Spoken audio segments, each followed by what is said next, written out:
So get your wool ready and your crochet hook so we can do this pattern. To start the pattern, I'll wool yarn over, wool on my hook and start by a loop.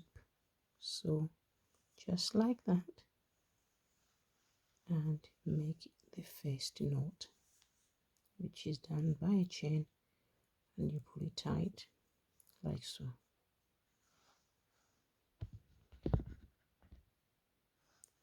Once I've done that, I will do 20 chains. So 20 chains to start our pattern. So I'll do 5 here, then I'll finish the 20 chain away. So 1, 2, 3, 4, 5. So I'll come back when I've done 15 more.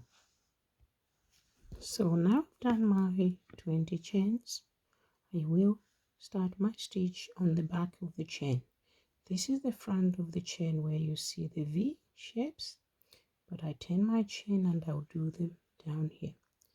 Now I started with 20 chains, but my first stitch doesn't go in my first chain, so I need to add one more, so to make sure I still have 20 stitches when I've finished. So now I'll go in this second chain to start my pattern. My pattern is Tunisian crochet, so I'll yarn over like that, and I'll carry on doing this all along the chain,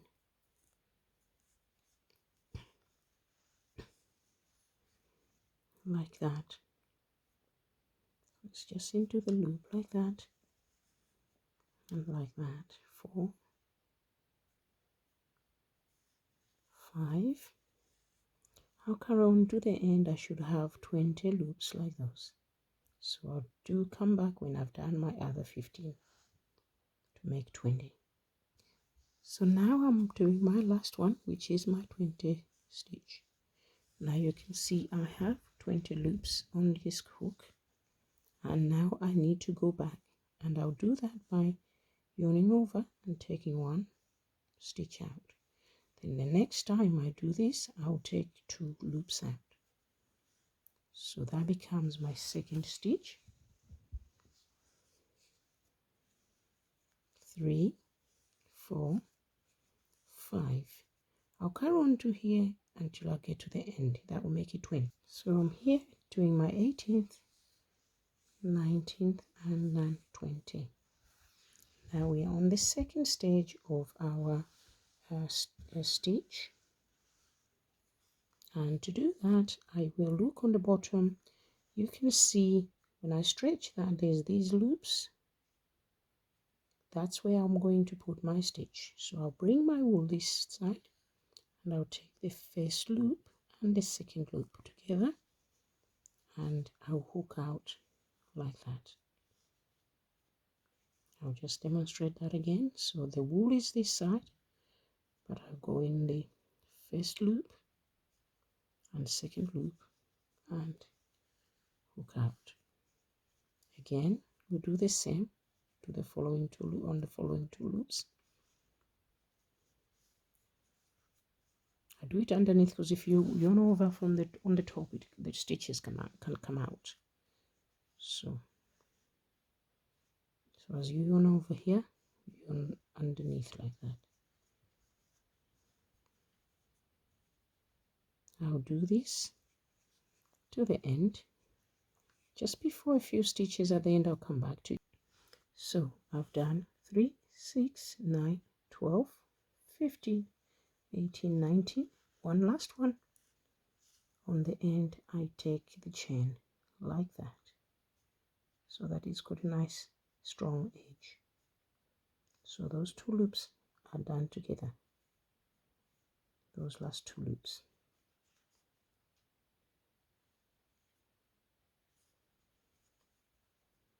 Like so. Now I will do the chain, then go back 2 loops, 2 loops, 2 loops, just like we did on the chain, second row after the chain. So a second row will be done like this, fourth row will be done the same way. The only thing that changes is the row coming from this end going that way. So 2 loops out, 2 loops out, 2 loops out. I'll come back when I get to the end. Now we have our 20 loops. You see in the pattern, it seems as though we got 2 chains here and then there's gaps.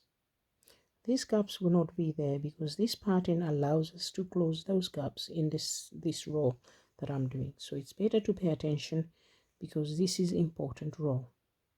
Now, the diamond shape on this row, we need to form one here. And one should be at the beginning there. So to do that, we'll bring our wool forward. And we take this stitch, which is the same as that one. That wool is the same. Then we make our stitch like so. We bring it forward and we do the next one, which will fall in this hole. And the wool is that one, which goes underneath the stitch and it comes out of there where my other thumb is.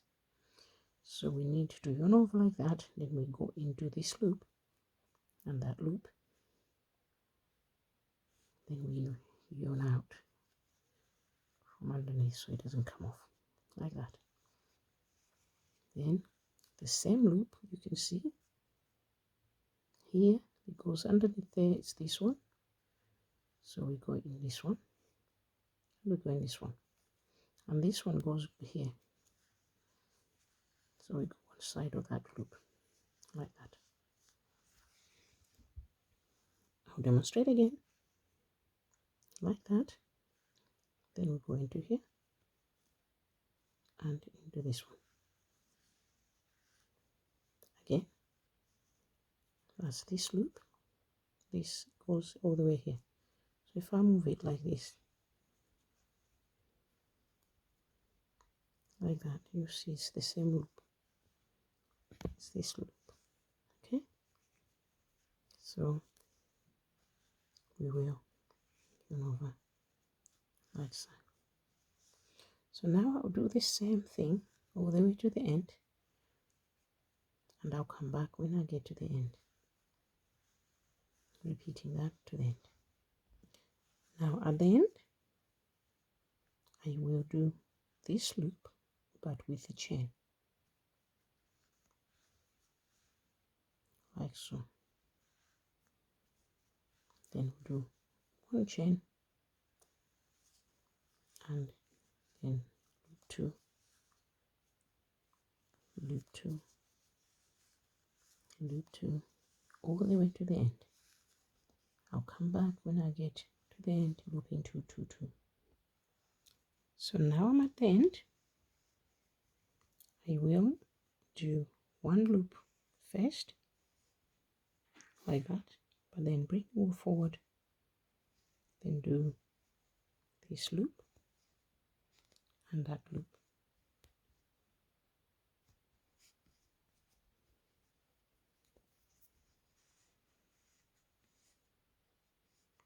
Forward, we'll do the next loop and that loop, making our diamond shapes.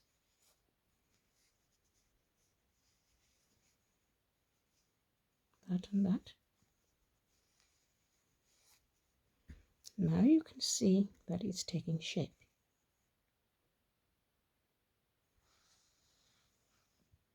I'll do a few more with you.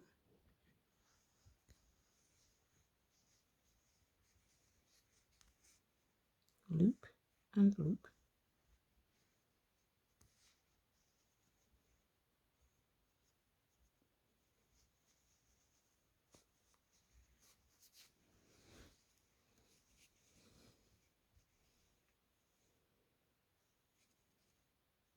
This loop, this loop,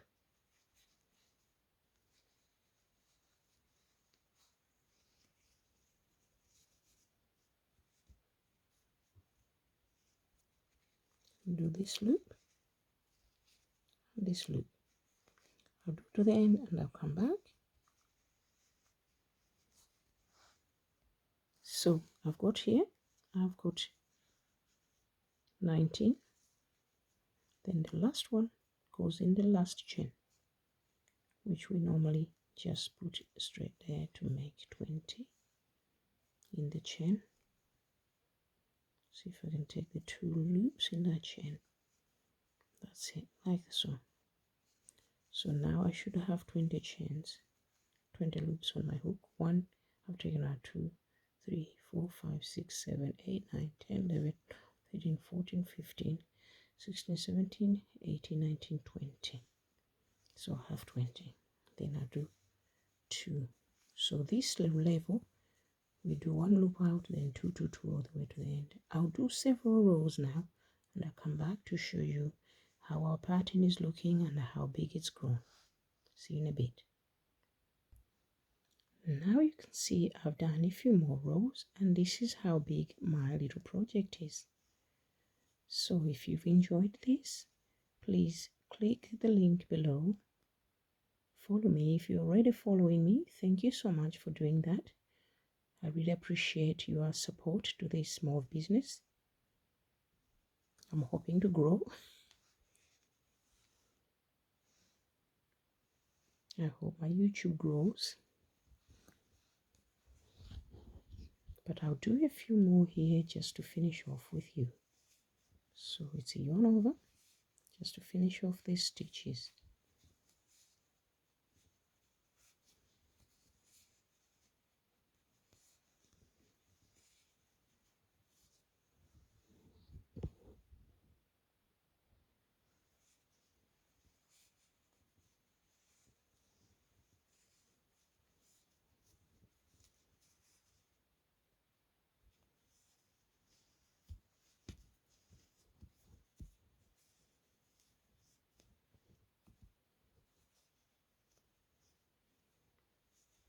So there you go.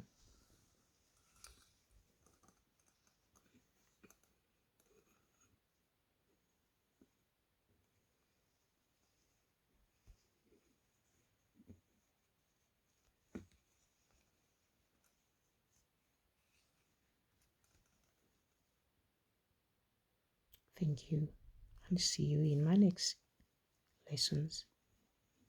Bye for now.